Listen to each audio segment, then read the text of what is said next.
Hi friends, Marguerite here. I hope you guys are having a beautiful day. Today is part 3 of my perm series, and I'm going to share with you guys step by step of how to do a perm. I'm going to walk you through the process, and also I want to share with you guys all the items you need for a perm, and I'm going to share special tips that I use to give you guys, make sure you guys get a successful perm each and every time.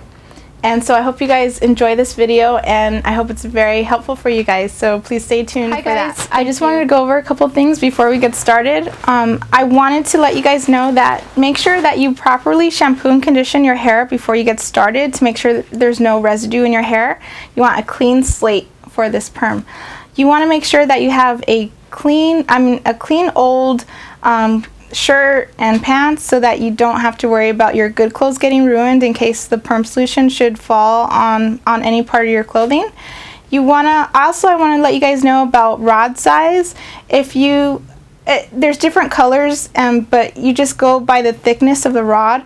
The thicker the rod, the looser the curl, and the thinner the smaller the rod, the tighter the curl. So that's just preference. It's up to you guys. This video can be applied to any rod that you use in any perm wrapping style that you choose. So this is just walking you through each step. Also, you want to make sure you grab a plastic cape like this one with Velcro. It has like Velcro, and you want to make sure you have a old towel. So I'm going to show you guys how to drape yourself for a perm right now. So let's see, you want to bring it this way, and then you want to crisscross it like this, and you want to get it like that over,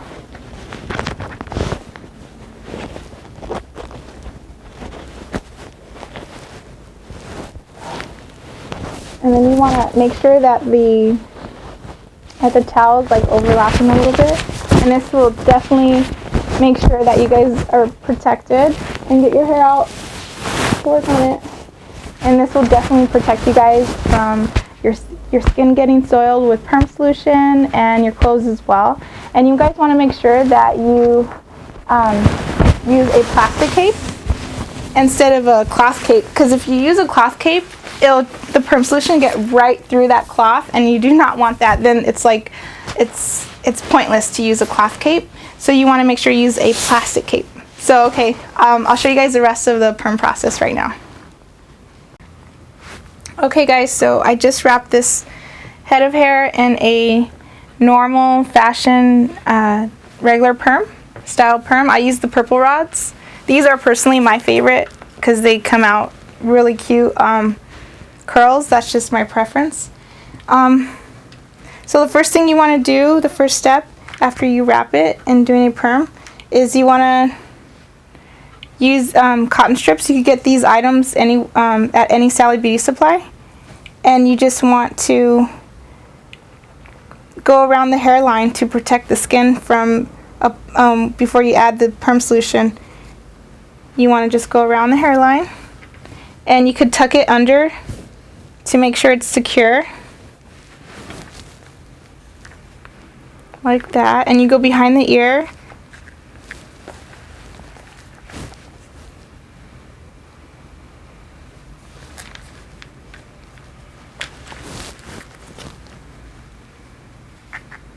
and you want to tuck it under. And for even more protection, you could go a second layer of cotton strip around, all the way around, and you just want to go all the way around, tucking it under to protect the skin before adding the perm solution, like that. Okay guys, so this is my example of perm solution bottle, and normally they say to snip off the top with scissors to get the perm solution out, but the best way, what I find is the best thing to do, is to get a push pin, and you just make a hole through that right in the center of the top, and it will create such a small tiny hole, and what that does is it helps distribute the perm solution so that all of it doesn't fall out on one rod. Like it comes out just a little bit at a time, so you have like more control of putting it all over. Also, so I'm just going to demonstrate how you put the perm solution on. You just do small circles like this on each rod, and it's going to dribble down, but that's what this is here for. And you're going to just do this on every rod evenly, the same amount. And you start at the top and you work your way to the bottom, and any perm solution left over, you just go over each rod again until all the perm solution, you want to make sure all the perm solution is out of the bottle. So that's the next step for doing a perm. Hi guys, so after you put the perm solution on the hair, what you want to do is you want to check the perm after 5 minutes. On the box they'll tell you after 10 to 15 minutes, and that's so general, and perms need a lot of attention, and this is where I say you need to babysit the hair when the perm solution is on the rods. What you want to do is you want to check the perm after 5 minutes. Look, what you want to do is you want to, let me show them. Let me show them. Okay guys, so this is how you check to see if your perm is done. You want to unhook one of the rods, and you want to just take it out just a little bit, and you want to check for an S shape right here. An S shape would be like just basically what it's called, an S shape. If you see a straight line, it's not ready yet. If you see an S shape, look for a really tight S shape, then your perm will be ready. Okay guys, so after you check the perm after 5 minutes, you want to check it again 2 minutes later at the 7-minute mark. After you check the perm after 7 minutes, if it's still not an S shape, then you want to check it every minute after that. You do not want to wait till the 10 or 15-minute mark. The point of this is you want to make sure, as soon as you see that S shape, you want to rinse out the perm solution. You do not want to leave the perm solution on longer than it has to be, because that will just damage the hair. And so you're basically babysitting the hair, and as soon as you see that S shape, you go rinse it out. You rinse it out for about 3 minutes, and so you can never rinse it out long enough. You just want to rinse it and rinse it and rinse it until every rod is rinsed out of perm solution.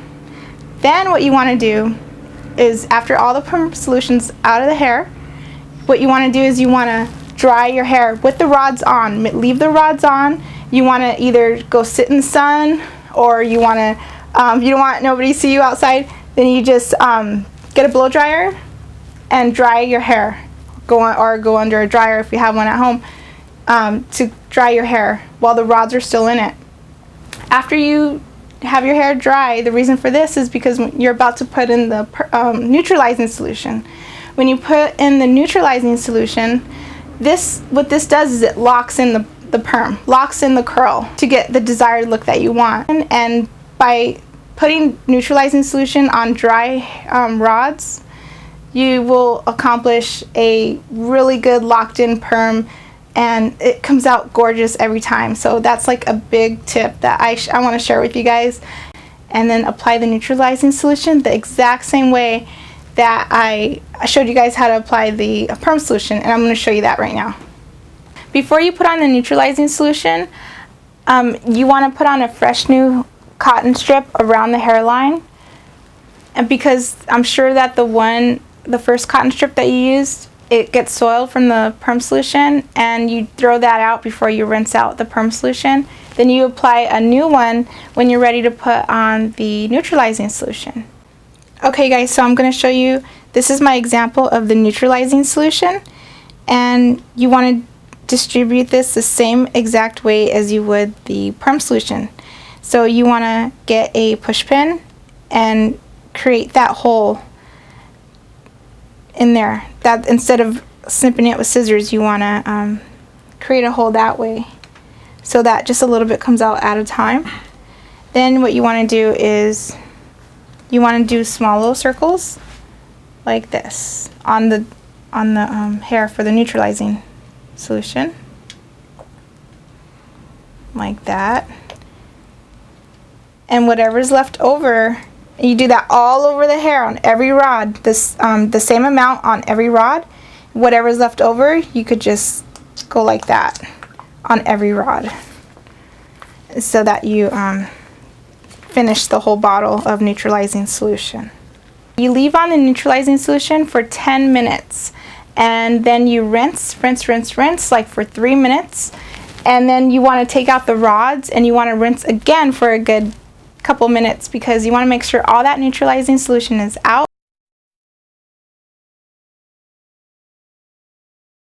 The difference between an acid perm and an alkaline perm, and I know it sounds weird because the word acid sounds so harsh, but actually an acid perm, it's a little bit easier on your hair than an alkaline perm. An alkaline perm is actually for people that cannot get a curl in their hair. But an acid perm are for people, generally for people that can hold a curl to their hair. So that's kind of how you want to see what kind of perm solution you want to pick out. So acid is a little bit less harsh on the hair, softer on the hair, and a alkaline perm is actually for people that cannot curl their hair. So it's more of a stronger pH balance to it. So that's one thing on how to pick out your perm.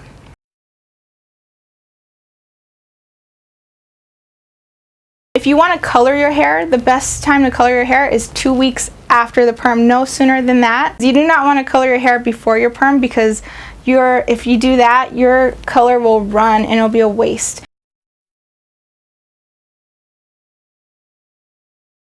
The perm solution takes out a little bit of moisture out of your hair. So what you want to do is you want to put the moisture back in your curls. So I recommend products by Mixed Chicks, and I will put everything in the description below. Mixed Chicks, what they do, they specialize in hair products that they put moisture back into your hair, specializing in curly hair people. So this would be a great product to use, and they didn't pay me to say that. It's just my personal recommendation, and so I suggest using Mixed Chicks hair products. And anything that I forgot to mention in this video, I will just put in the description below. And I hope you guys, I hope this was easy for you guys to follow. A perm is really quite easy to do as long as you just take your time on the steps, and you know, just I hope I created these steps so you guys could not rely on the box so much, because the box is so general, and I hope my tips help you guys achieve a really good perm, because I've been doing perms since I was like 14 years old, and I really feel confident in my steps that I shared with you guys today. And I hope you guys could use my experience on perms so you guys could get a really beautiful perm on your first try. Thank you guys so much for watching, and I hope you guys subscribe and share these my perm series with anybody that could use them. And I thank you guys so much for watching, and take care. Bye-bye.